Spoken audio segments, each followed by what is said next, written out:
Bismillahirrahmanirrahim. Assalamualaikum warahmatullahi ta'ala wabarakatuh.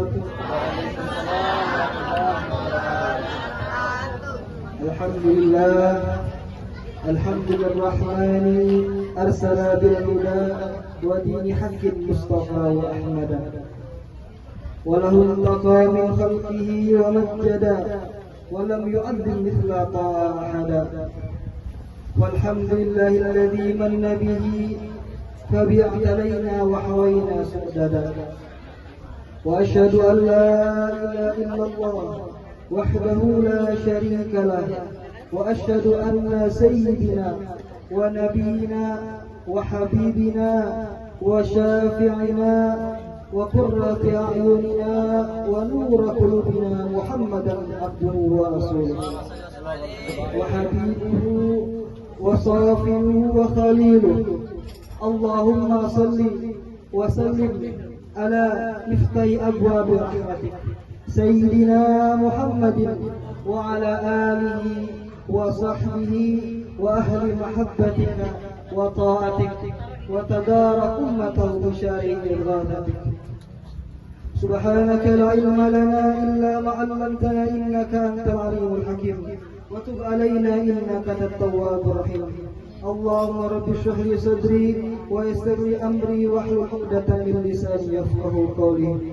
Allahumma inna nas'aluka ilman ladunni wal mashhur safiya wa hafiya ghani wa na'udzubika min ilmin la yanfa wa qalbin la yakhsha wa da'watin la yustajab laha. Amin amin ya rabbal alamin. Amma ba'du. Segala puji dan syukur kehadirat Allah Subhanahu wa taala yang Maha Pengasih, yang telah mengutuskan hamba pilihannya, yaitu baginda kita Nabi Muhammad sallallahu alaihi wasallam. Allah Subhanahu wa taala telah mengutuskannya Nabi Muhammad sallallahu alaihi wasallam dengan membawa hidayah, dengan membawa petunjuk dan membawa agama yang lurus dan benar. Allah Subhanahu wa taala tidak memuliakan, tidak mengagungkan makhluknya, selebih-lebih mengagungkan kekasihnya, yaitu Nabi Muhammad sallallahu alaihi wasallam. Berkat beliau kita dimuliakan, kita diagungkan sebagai umat Nabi Muhammad sallallahu alaihi wasallam. Dan jangan kita lupakan selawat dan serta salam kita sampaikan, kita curahkan selalu kepada pembuka pintu-pintu rahmatnya Allah Subhanahu wa taala, kepada pedoman kita, kepada penolong kita dan penyelamat kita di dunia akhirat, dan juga kepada pemberi syafaat kita di hari kiamat nanti, yaitu Nabi Muhammad sallallahu alaihi wasallam dan para keluarga besarnya dan para zuriat-zuriatnya dan para sahabat-sahabatnya, para pengikut-pengikutnya hingga hari kiamat nanti.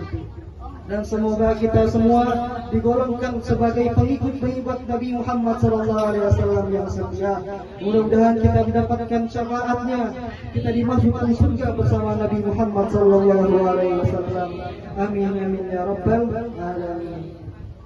Para hadirin dan hadirat yang Allah Subhanahu wa taala, mohon maaf sebelumnya. Sebenarnya saya berdiri di sini di tempat yang mulia ini tidak pantas. Tapi karena imtithal amr dari Rasulullah sallallahu alaihi wasallam, perintah dari Rasulullah sallallahu alaihi wasallam, balighu anni walau ayat. Sampaikanlah tentangku, kata Rasulullah sallallahu alaihi wasallam, walaupun satu ayat. Maka saya berdiri di sini. Yang pertama yang kita hormati dan kita mulai, guru-guru kita, ustaz-ustaz kita, sesepuh-sesepuh kita, dan para hadirin dan hadirat yang dimuliakan oleh Allah Subhanahu wa taala. Mudah-mudahan Allah berikan kita panjang umur dan Allah berkahi kehidupan kita. Mudah-mudahan Allah Subhanahu wa taala angkat penyakit kita zahir dan batin. Allah berikan kesehatan kita wal afiat zahir dan batin. Dan mudah-mudahan Allah Subhanahu wa taala luaskan rezeki kita. Allah berikan rezeki kita yang berlimpah-limpah. Dan juga mudah-mudahan Allah Subhanahu wa taala mudahkan segala urusan kita, maupun urusan dunia dan urusan akhirat. Dan juga mudah-mudahan keluarga kita yang telah wafat, yang telah meninggal. Mudah-mudahan Allah Subhanahu wa taala berikan ampunan dan rahmat kepada mereka. Mudah-mudahan Allah Subhanahu wa taala terima segala amal baik dan dihapuskan segala amal keburukan kepada mereka. Dan juga mudah-mudahan Allah jadikan kuburan mereka sebagai taman surganya Allah Subhanahu wa taala. Dan juga kita semua dan mereka mudah-mudahan dikumpulkan bersama Nabi Muhammad sallallahu alaihi wasallam. Amin amin ya rabbal alamin. Para hadirin dan hadirat yang dimuliakan oleh Allah Subhanahu wa taala. Alhamdulillah kita masih bisa dikasih kesempatan untuk mendekatkan diri kita kepada Allah Subhanahu wa taala. Masih diberi kesempatan untuk mendekatkan diri kita kepada Nabi Muhammad sallallahu alaihi wasallam. Kita masih diberikan keimanan kepada Allah Subhanahu wa taala dan Rasulnya.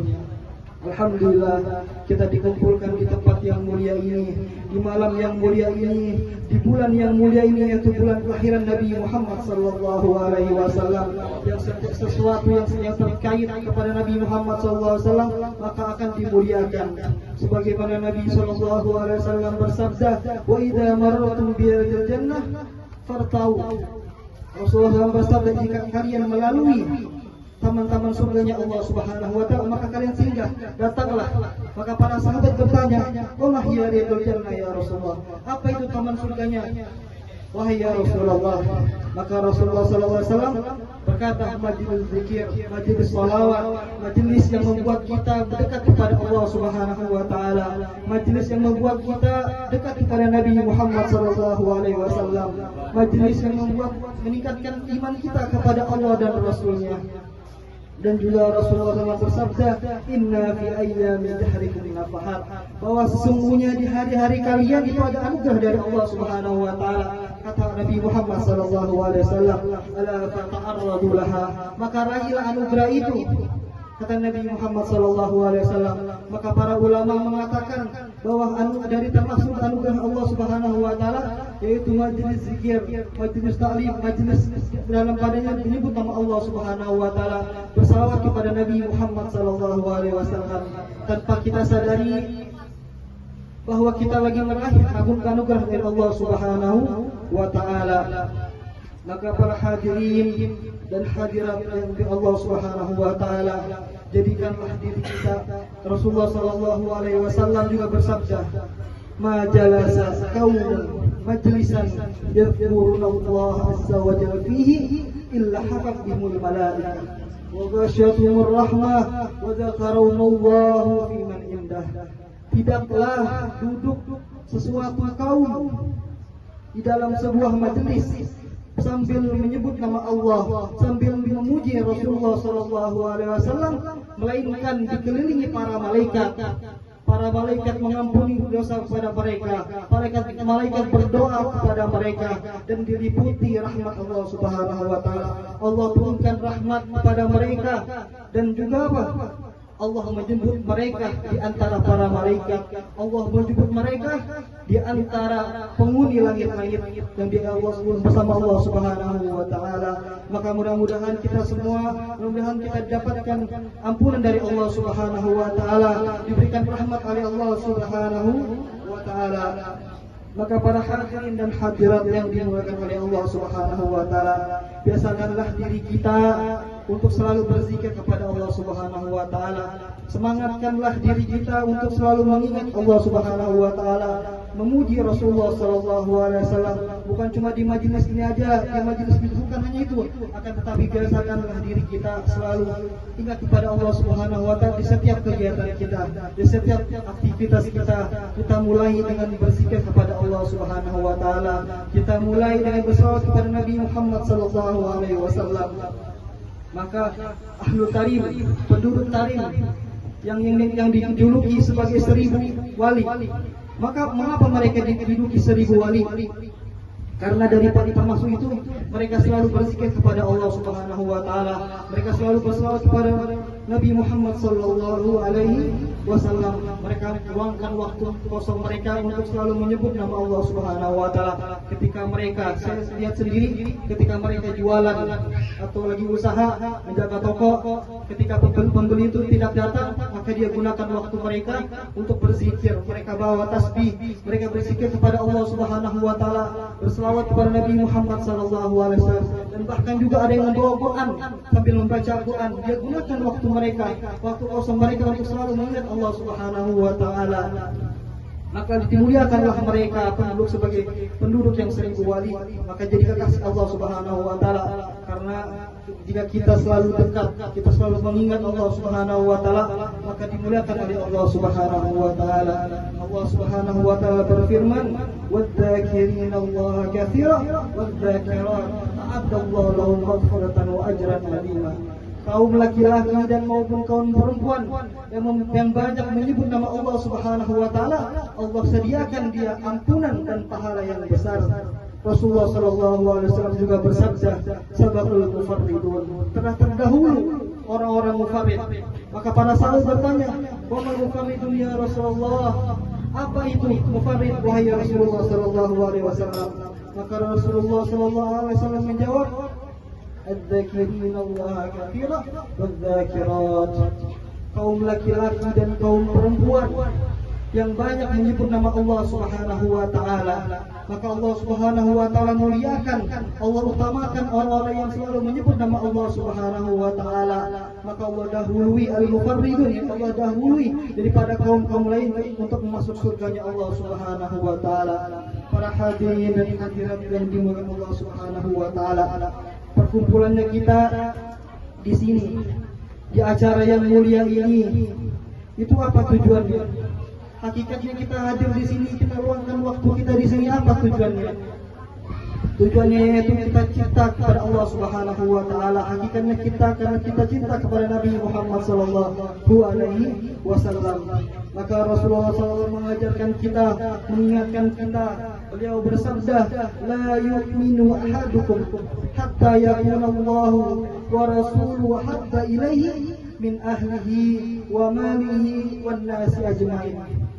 Tidaklah seseorang di antara kalian beriman hingga Allah dan Rasulnya lebih dia cintai daripada keluarganya, daripada hartanya, dan daripada manusia seluruhnya. Maknanya apa? Tidak sempurna seseorang imannya ketika dalam hatinya ada seseorang yang lebih dia cintai daripada Allah dan Rasulnya. Nah, maka kita usahakan, kita selalu kita prioritaskan dalam hati kita, lebih kita cintai Allah dan Rasulnya. Maka diriwayatkan Nabi Daud alaihi salam, Allah mengatakan kepada Nabi Daud alaihi salam, "Wahai Daud, ya Daud, lau taqarrabtu ilayya min amalin bi amalin ahlus samawati wal ard." Jika engkau ya Daud, seandainya engkau ingin mendekat kepadaku dengan amalmu, yang amalmu itu seperti penghuni langit dan penghuni surga, maka digabungi semua amal-amal penghuni langit dan penghuni surga dalam satu orang itu, dia mendekatkan kepada Allah Subhanahu wa taala. Maka Allah Subhanahu wa taala mengatakan kepadanya, "Wa hubbu fiha laisa wa bughdu fiha laisa, kama taqabbaltu min dzalik minka ya Daud." Maka Allah mengatakan kepada Daud, maka jika amalmu itu semuanya seperti amalnya penghuni langit dan bumi, tidak ada di dalamnya itu cinta karena Allah Subhanahu wa taala, tidak ada benci karena Allah Subhanahu wa taala, maka aku tidak akan terima amalmu itu. Karena tidak ada cintanya karena Allah Subhanahu wa taala, karena tidak ada cintanya kepada kebenciannya karena Allah Subhanahu wa taala. Maka para hadirin dan hadirat yang mulia Allah Subhanahu wa taala, biasakan kita di bulan yang mulia ini selalu berzikir kepada Allah Subhanahu wa taala, selalu memperbanyak selawat kepada Nabi Muhammad sallallahu alaihi wasallam. Sebagaimana diriwayatkan Rasulullah sallallahu alaihi wasallam pernah bersabda, "Man shalla alayya salat malaikatu." Siapa yang berselawat kepadaku, maka para malaikat berselawat kepadanya selama dia berselawat kepada Nabi Muhammad sallallahu alaihi wasallam. Nah, dikatakan sampai Nabi Muhammad SAW mempentingkan selawat kepadanya. Nabi SAW mengatakan al-bakhilu man dzukirtu indahu falam yusalli alaihi. Orang itu sangat pelit. Orang hakikatnya pelit itu apa? Bukan yang dia tidak mau membagi hartanya, tidak mau membagi ilmunya, tidak mau membagi apa yang di dalam dirinya itu bukan, itu hanya pelit, sekedar pelit aja. Akan tetapi hakikatnya pelit. Jika Nabi Muhammad SAW mengatakan al-bakhilu man dzukirtu indahu falam yusalli alaihi, orang hakikatnya yang pelit dan dia tidak mau berselawat ketika disebut namaku, kata Nabi Muhammad SAW, tidak mau berselawat kepadanya. Maka kita setiap ada yang menyebut nama Allah, Nabi Muhammad SAW, maka kita selalu berselawat kepadanya. Sallu ala Nabi, Allahumma salli wa sallim alaihi. Mengapa Nabi SAW menegaskan kepada kita orang yang pelit, hakikatnya orang yang pelit itu tidak berselawat kepadanya? Kenapa? Karena setiap orang sekali berselawat kepada Nabi Muhammad SAW, maka Allah berselawat 10 kali berselawat kepadanya. Allah meminta ampun, para malaikat meminta ampun kepadanya. Allah berdoa menjaga dapat memberikan rahmat kepadanya ketika kita selawat. Nah, maka Nabi SAW menugaskan kita dengan hal yang ini kembali kepada kita sendiri. Kita berselawat untuk kita sendiri. Jika seseorang ini malas untuk berselawat kepada Nabi Muhammad SAW, maka dia malas untuk mendapatkan kebaikan untuk diri sendiri. Dia pelit untuk dirinya sendiri. Maka Nabi SAW mengatakan dia pelit. Hakikatnya pelit ya, karena dia tidak mau berselawat kepada Nabi Muhammad SAW. Para hadirin dan hadirat yang Allah Subhanahu wa taala, bahkan ketika seseorang ingin mendapatkan kemanisan keimanan, ingin mendapatkan kelezatan keimanan, bagaimana? Maka disebutkan di Sahih Bukhari, Rasulullah SAW bersabda, "Salatun man kunna fihi wajada halawatul iman." 3 perkara yang dimiliki seseorang itu akan merasakan kemanisannya iman, akan merasakan kelezatannya keimanan. Apa itu? Yang pertama, ayyakuna Allahu wa rasuluhu habba ilaihi mimma siwa, wa ayyuhibbal mar'a la yuhibbuhu illa lillah, wa ayyakraha ayyauda fil kufri kama yakrau ayyuhtafa fin nar. Yang pertama, para hadirin hadirat Allah Subhanahu wa taala, yaitu apa? Ayyakuna Allah wa rasuluhu habba ilaihi mimma siwa. Cinta menjadikan Allah dan Rasulnya itu paling dia cintai. Jika seseorang itu jadikan di hati dia itu paling cinta kepada Allah, paling cinta kepada Rasulullah SAW, itu satu poin. Ya, yang pertama itu satu poin, cinta menjadikan Allah dan Rasulnya dalam hatinya dia itu paling cinta, tidak ada selain itu. Dan yang kedua apa? Ayyuhibbal mar'a la yuhibbu illa lillah. Seseorang jika ingin mencintai seseorang itu, dia tidak akan mencintainya kecuali karena Allah Subhanahu wa taala, murni karena Allah Subhanahu wa taala. Maka seseorang itu bukan cinta karena hartanya, bukan cinta karena tahtanya, bukan cinta karena motivasi dunia, bukan karena dia banyak uang atau punya kedudukan yang tinggi kita cintai, kita dekati. Akan tetapi seseorang itu cinta karena Allah Subhanahu wa taala. La yuhibbul mar'a la yuhibbul mar'a la yuhibbu illa lillah. Dia tidak akan mencintai seseorang itu karena Allah Subhanahu wa taala, murni karena Allah Subhanahu wa taala. Dan yang ketiga yaitu apa? Ayyakraha ayyauda fil kufri kama yakrahu ayyuktaba finan nar. Dia benci ketika dia dikembalikan ke kufuran, ke dalam kekufuran.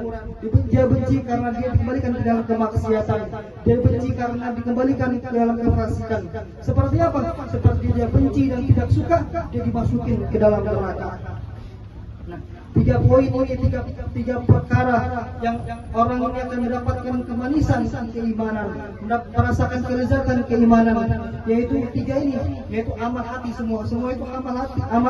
Yang pertama cinta, yang kedua cinta, yang ketiga apa? Benci. Semua dari amal benci, semua dari amal hati. Karena apa?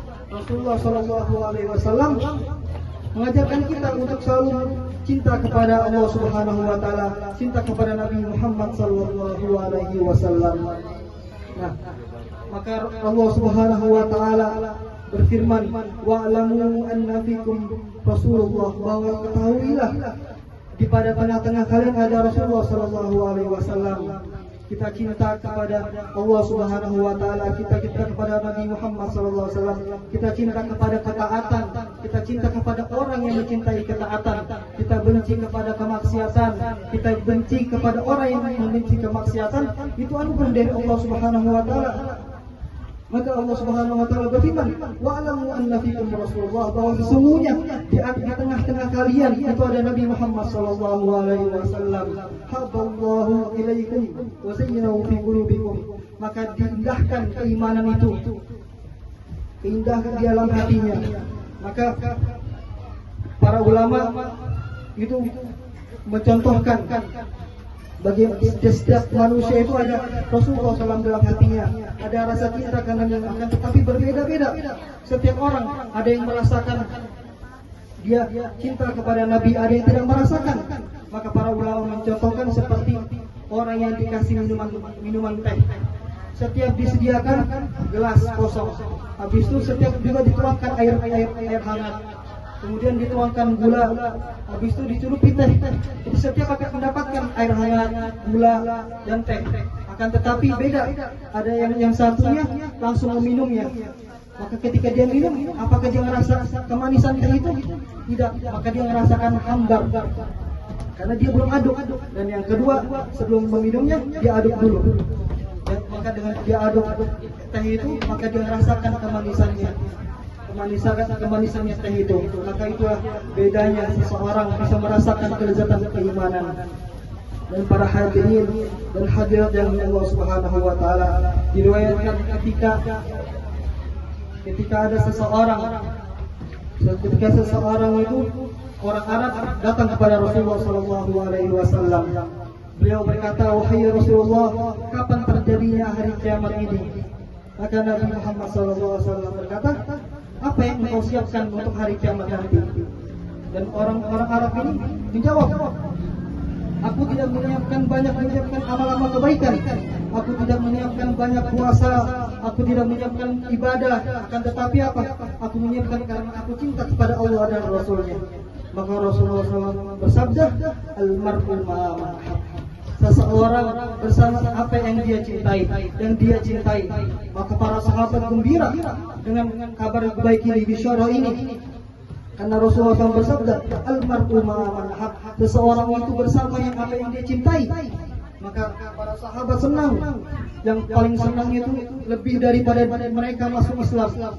Karena para sahabat itu senang dan gembira ketika dia masuk Islam.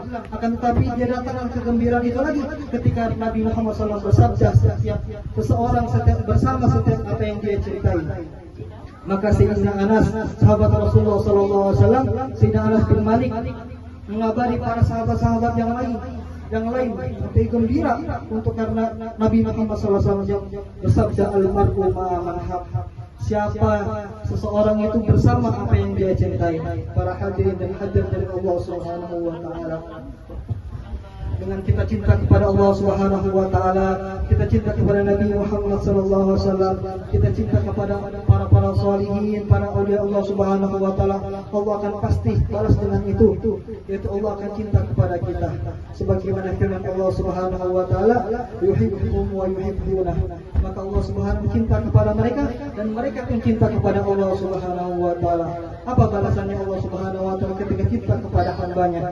Sebagaimana Nabi Muhammad SAW bersabda, "Idza habballahu 'abdan lam yadurruhu dzambu wa in taiba min dzambi kama la yadambalaha."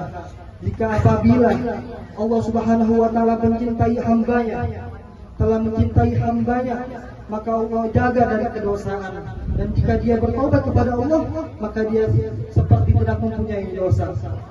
Sebagaimana Allah Subhanahu wa firman, innallaha yuhibbul tawwabina wa yuhibbul mutatahhirin. Sesungguhnya Allah mencintai seseorang yang suka taubat dan suka bersuci. Maka firman Allah Subhanahu wa taala di dalam ayat yang lain, qul in kuntum tuhibbunallaha fattabi'uni yuhibbukumullah wa yaghfir lakum dzunubakum innallaha ghafurur rahim. Katakanlah wahai Muhammad kepada umatmu, in kuntum tuhibbunallah, jika engkau cinta kepada Allah Subhanahu wa taala, fattabi'uni, maka ikutilah aku. Maka mereka telah mengikuti Nabi Muhammad sallallahu alaihi wasallam, yuhibbukumullah, maka Allah cinta kepada mereka. Apa balasannya Allah ketika cinta kepada mereka? Yaghfirukum, maka Allah ampunkan mereka. Innallaha ghafurur rahim, maka sungguhnya Allah Maha Pengampun lagi Maha Penyayang. Dan juga bukti cintanya Allah Subhanahu wa taala kita, Rasulullah SAW juga bersabda, "Idza habballahu 'abdan ibtalahu, fa in sabara istabahu, wa in radiya istafahu." Apabila Allah Subhanahu wa taala telah mencintai hambanya, maka Allah akan uji mereka. Maka Allah akan uji dia, maka Allah akan memberikan cobaan kepada dia. Fa in sabara, jika dia sabar, istabahu, jika dia sabar, maka Allah pilihlah dia. Wa in radiya, jika dia ridha atas cobaan dari Allah Subhanahu wa taala, atas ujian dari Allah Subhanahu wa taala, maka dia istafahu, maka dimuliakan, maka diutamakan. Nah, bukti dari Allah, apa bukti dari Allah Subhanahu wa taala cinta kepada hambanya? Allah akan uji dia, Allah akan tambah dia. Buktinya apa? Sebagaimana disebutkan, inna syaddan nasa bala'an al-anbiya thumma fal amthal fal amsal, bahwa sesungguhnya orang yang paling manusia yang paling mendapatkan ujian dan cobaan dari Allah Subhanahu wa taala yaitu para anbiya, para nabi, kemudian para kekasih Allah Subhanahu wa taala, para wali-walinya Allah Subhanahu wa taala, dan para sholihin. Maka buktinya itu jelas, apalagi yang lebih jelas lagi apa? Nabi Muhammad sallallahu alaihi wasallam. Nabi Muhammad sallallahu alaihi wasallam itu kekasih Allah Subhanahu wa taala. Allah tidak akan memuliakan dan mengagungkan makhluk selebih dari Nabi Muhammad sallallahu alaihi wasallam. Kita tidak ada di sini, tidak ada alam semesta ini kecuali cahaya Nabi Muhammad sallallahu alaihi wasallam, kecuali karena Nabi Muhammad sallallahu alaihi wasallam. Akan tetapi apa? Allah tetap berikan ujian kepada Nabi Muhammad sallallahu alaihi wasallam. Bahkan yang paling berat ujiannya itu di Nabi Muhammad sallallahu alaihi wasallam. Nabi Muhammad sallallahu alaihi wasallam berkata, "Walaqad uzitu fillahi lam yu'dha bihi ahad, wa ukhiftu fillahi lam yakhaf bihi ahad." Yang artinya, aku telah diganggu, aku telah diuji, diberi ujian dan cobaan di jalannya Allah Subhanahu wa taala, yang tidak pernah merasakan ujian itu. Siapapun yang tidak merasakan ujian itu, dan aku telah diteror, telah ditakuti, yang tidak di jalan Allah Subhanahu wa taala, yang tidak pernah ada yang merasakan ketakutan itu. Maka Nabi Muhammad sallallahu alaihi wasallam, beliau yang pertama kali beliau diuji apa? Kehilangan keluarga yang tersayang. Beliau belum lahir pun sudah diuji oleh Allah Subhanahu wa taala, telah meninggal ayahnya yang tercintanya. Sebelum beliau lahir telah meninggal ayahnya, dan ketika setelah lahir Nabi Muhammad sallallahu alaihi wasallam dirawat oleh ibundanya, maka telah meninggallah ibundanya itu, kehilangan ibundanya, dan kemudian dirawat oleh kakeknya, dan kehilangan lagi kakeknya, telah meninggallah kakeknya, dan kemudian dirawat pamannya yang tercinta, maka kehilangan lagi pamannya, telah meninggal pamannya, dan kemudian lagi bernikah kepada istrinya yaitu Sayyidah Khadijah, dan ditinggal lagi kepada Sayyidah Khadijah, meninggal dunia Sayyidah Khadijah, istri yang tercinta. Maka juga mempunyai anak laki-laki dan perempuan, ditinggali juga, meninggal anaknya laki-laki dan perempuan semasa Nabi Muhammad SAW masih hidup. Ini ujian dari pertamanya Nabi Muhammad SAW, ditinggali, kehilangan dari keluarga-keluarganya yang tersayang. Belum lagi ujiannya Nabi Muhammad SAW pernah dimaki, pernah dilempar batu, pernah ditusuk panah sampai di gerahangnya terpatah. Ujian berat dari Rasulullah SAW. Allah berikan kekasihnya itu ujian yang berat. Mengapa Allah Subhanahu wa taala berikan ujian yang berat kepada Nabi Muhammad SAW? Karena apa? Karena Nabi Muhammad SAW sayang kepada umatnya Nabi Muhammad SAW. Nabi Muhammad SAW tidak mau umatnya merasakan kesedihan, ujian yang berat, biar Nabi Muhammad SAW yang merasakan itu. Setiap yang kita rasakan ujian kita Allah berikan kepada kita, cobaan yang kita berikan yang Allah berikan kepada kita, Nabi Muhammad pasti merasakan ujian itu, cobaan itu. Maka diriwayatkan di hadis Nabi Muhammad SAW, suatu ketika Nabi Muhammad SAW datang ke rumah Sayyidah Fatimah Zahra binti Rasulullah SAW, anak Nabi Muhammad SAW. Ketika Nabi Muhammad SAW masuk ke rumah Sayyidah Fatimah Zahra, beliau melihat kedua cucunya beliau, yaitu Sayyidina Hasan dan Sayyidina Husain, mukanya pucat, kelaparan, saking laparnya. Di antara keduanya itu ingin berdiri, jatuh lagi, saking merasakan kelaparannya cucunya Nabi Muhammad SAW. Dan ketika melihat anaknya Sayyidah Fatimah Zahra binti Rasulullah SAW, Nabi SAW melihat wajahnya Sayyidah Fatimah itu pucat dan merasakan sakit, menahan dengan batu kerikil di perutnya, saking perutnya Sayyidah Fatimah itu kurus, merasa kelaparan. Maka Nabi Muhammad SAW berkata kepada Sayyidah Fatimah, "Malaki biya binti, kenapa engkau ya wahai anakku?" Maka Sayyidah Fatimah berkata, "Inni ja'iyah ya Rasulullah." Aku tidak apa-apa, aku tidak kenapa-napa, aku cuma hanya merasa kelaparan ya Rasulullah SAW. Maka Rasulullah SAW tidak tega anak yang merasa kelaparan, maka Rasulullah angkat tangannya, maka berdoa kepada Allah Subhanahu wa taala. Rasulullah SAW berkata, "Ya Allah, jangan lagi merasakan kelaparan anakku yaitu Sayyidah Fatimah. Ya Allah, jangan lagi rasakan lagi Sayyidah Fatimah kelaparan." Maka ketika itu Sayyidah Fatimah berkata, "Aku tidak pernah merasakan kelaparan lagi setelah hari itu, walaupun aku tidak makan beberapa hari." Sayyidah Fatimah merasa kelaparan beda sama kita. Sayyidah Fatimah merasakan kelaparan 3 hari tidak makan. Itu ujiannya, putri pemimpin wanita di surga nanti. Itu merasa kelaparan, itu ujiannya anaknya Nabi Muhammad SAW. Dan ketika itu juga suatu ketika Nabi Muhammad SAW diberi hadiah beberapa kambing. Nah, kemudian kabar itu sampai ke telinganya Sayyidah Fatimah Zahra dan suaminya Sayyidina Ali bin Abi Thalib. Maka Sayyidah Fatimah datang ke rumah Nabi Muhammad SAW. Dan ketika datang, Nabi Muhammad SAW menyambut, dan rasa lapar kamu hilang dengan itu, maka dimudahkan segala urusan, ditenangkan hati kamu ketika kamu menyebut itu. Maka pulanglah Sayyidah Fatimah ke rumahnya dan tanyalah Sayyidina Ali suaminya, "Ya Fatimah, apa yang engkau bawa dari rumah Nabi Muhammad SAW?"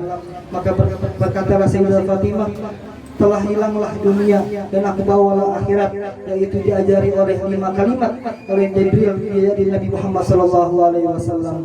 Maka banggalah Sayyidina Ali ketika kita dapat diterima dengan itu. Nah, kenapa Sayyidah Fatimah, orang yang wanita, pemimpin wanita di surga nanti, memilih untuk diajari 5 kalimat ini, tidak padahal dia saking butuhnya makanan untuk menahan kelaparannya. Mengapa? Karena dia tahu wal akhiratu khairul laka minal ula. Maka akhirat itu lebih baik, kesenangan dan kebahagiaan di akhirat itu lebih baik daripada dunia. Karena dunia itu hanya hampa, hanya sementara. Maka Nabi Muhammad SAW mendidik anak-anaknya dan sahabat-sahabatnya dan umatnya juga untuk jangan terlalu mencintai dunia. Para hadirin Allah Subhanahu wa taala, mudah-mudahan kita diberikan kecintaan kepada Nabi Muhammad SAW, ditingkatkan keimanan kita kepada Nabi Muhammad SAW, dan mudah-mudahan kita diberikan kesabaran atas ujian dan cobaan dari Allah Subhanahu wa taala. Mudah-mudahan juga kita diizinkan mata kita yang hina ini melihat Nabi Muhammad SAW. Diizinkan tangan kita ini akan menyentuh Nabi Muhammad SAW. Amin ya rabbal alamin. Mudah-mudahan kita juga bisa minum di telaga Nabi Muhammad sallallahu alaihi wasallam. Rabbana fa'alna bila alamtana wa wahdina bi hurmatina wa mitna bi tarakim. Ya Allah ya Karim, ya Allah, Allahumma ijma'na dengan Nabi Muhammad sallallahu alaihi wasallam. Alhamdulillahi rabbil alamin. Kurang lebihnya mohon maaf karena kurangnya itu dari saya dan lebihnya itu dari Allah Subhanahu wa taala. Wassalamualaikum warahmatullahi taala wabarakatuh.